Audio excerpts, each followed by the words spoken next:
What's going on, guys? Mighty Lubo here. So today's video is going to be a lesson on proper trading, and I'm going to create a few scenarios here just so you can get an understanding of when to attack the enemy leader or when to attack a follower. And we're also going to discuss the reasons to evolve. Just give a few ideas of damage, board control, and card effects. But let's just jump in right into it and discuss some of these things. Alright, let's get started. The art of trading, the art of battle. So gaining card advantage is something that you really do by trading. Also board control, and kind of like the general idea that your cards stay on the field and not your opponent's.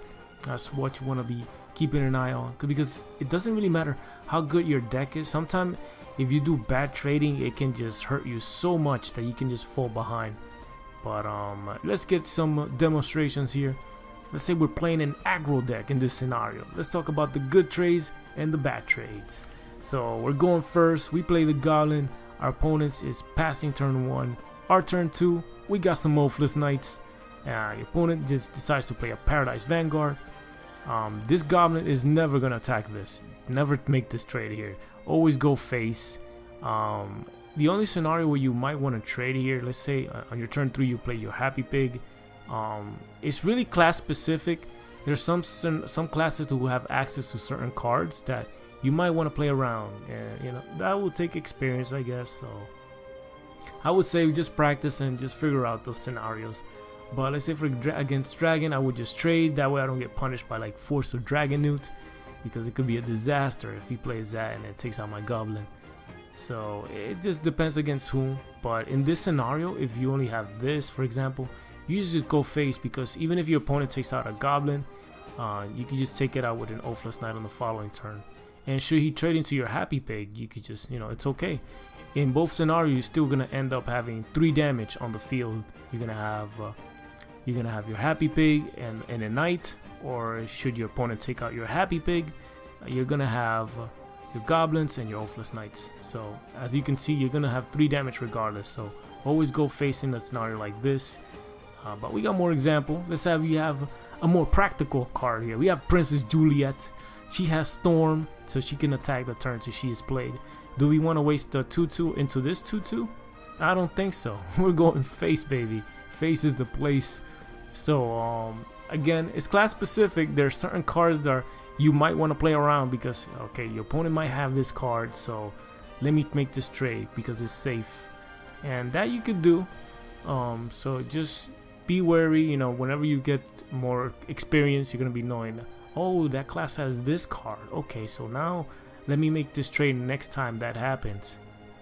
So me, generally, I won't make the trade of trading Juliet into this. It's not worth it, and there's no reason to take out just to protect my 1/1s here. It's just no reason, because in the following turn I can trade into this and we still have 3 damage on the board regardless. So Juliet taking this out, and we can go face, hit for 3, or next turn he can attack this, attacking an Oathless Knight. And you never know on your turn 4 what you might have available. Maybe you have a way to take out the Vanguard, and instead of having 3 damage, you're gonna have 4 damage alive, and your 4-drop is gonna be able to somehow take out his Vanguard. So it's just the general idea for trading there. So let's go into more these scenarios that I've created. Alright, so we have Angel of the Word for this scenario. You're going first, you got your Goblin, your opponent passes turn 1. It's gonna be pretty likely that not many players are gonna be playing on turn 1 a card, unless it's like aggro. It's not very common too, so it really depends. But let's say your opponent has a Happy Pig. Oh wait, you have the Happy Pig here. What am I messing up my own scenario here? But you don't want to trade your Happy Pig just to have your Angel of the Word deal 1 damage to the enemy leader. Waste your Goblins into this and finish off with Angel of the Word. Angel of the Word, by the way, he does 1 damage to the followers here. It could be quite useful, and his effect is not really good if you just go in face, because for this scenario you're gonna have a 2/2 and another 2/2 alive if you just trade in your Goblin and use the effect of the Angel. So you're gonna have a lot more stats that way. But yeah, let's just move on here. The weight of using evolutions, it could be quite interesting. There's so many things you could do with evolutions. think of evolutions as your comeback mechanic. You don't really want to be wasting these, and most times you don't want to waste them for damage. Damage is probably the one that you're, if you're gonna use it for damage, look at it this way. Ask yourself, do you have enough damage to beat your opponent on the following turn, or is this damage relevant? Because evolutions usually only give you +2 on stats, so is that +2 gonna be necessary for you in order for you to win the game? And if it's yes, then okay, use it for damage, and then you can probably burst your opponent down on the following turns. But yeah, look at it that way. And it doesn't really have to be an aggro deck. It can also be, hell, a mid-range, hell, even a control deck. If your opponent is not pressuring you and you somehow have the damage to finish off your opponent with that extra damage from an evolution, you could do that, something like this, and it's worth keeping an eye on. It happens. But here we have the control. Dragon Warrior is not necessarily a control card, but we look at this scenario as board control, as more what I should have wrote there. So for board control, we'll use Dragon Warrior. We take out a follower that your opponent might have. Let's say your opponent has an Ayla and a Magic Owl. Somehow he broke the game. You can use the Dragon Warrior to take out one of his follower and attack the other one. So that way you can use it for board control. Or you can use an evolution for effect, just to activate it. Sometimes your opponent might not have any card on the field, and you want to evolve a card like Ayla just to gain her effect, because it's very powerful. Getting the ramp mechanic, which increases your play point, is very powerful. Also, we have another demonstration here of the Magic Owl.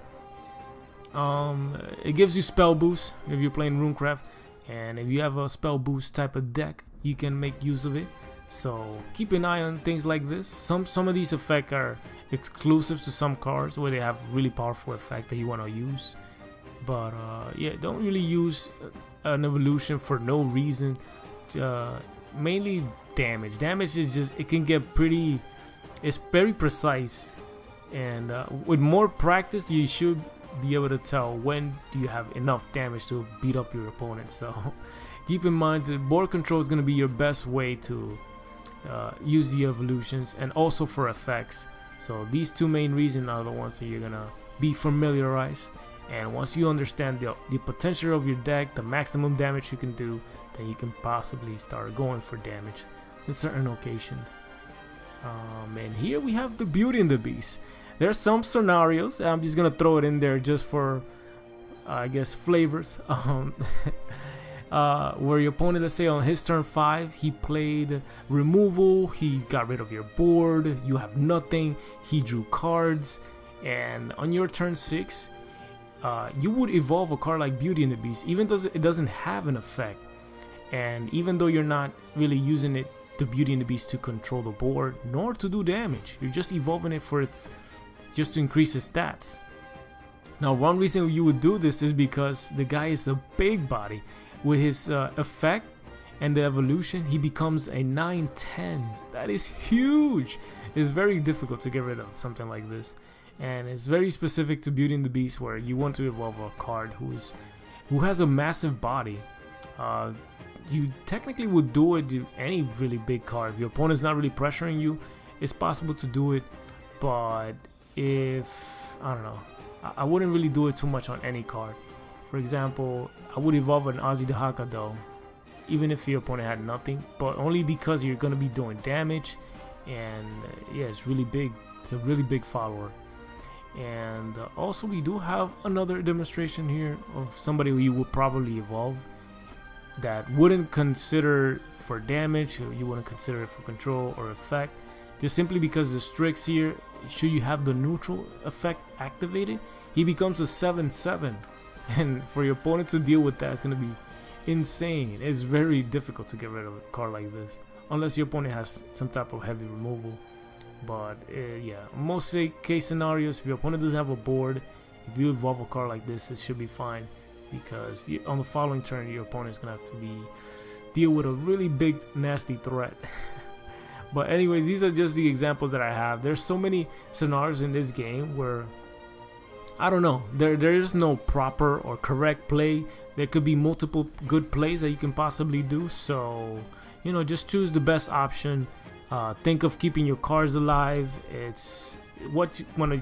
It's what it keeps you ahead on the board. So, yeah, I hope you guys found this somewhat useful. I've created just a couple of demonstrations here, and yeah, hope you guys improve upon your gameplay of trading and properly using some of these evolutions. So yeah, make sure you use your evolutions in a way where it's gonna be reliable and useful in some way. But anyways, hope you guys enjoyed today's video, and see you guys later. Peace. I'm out.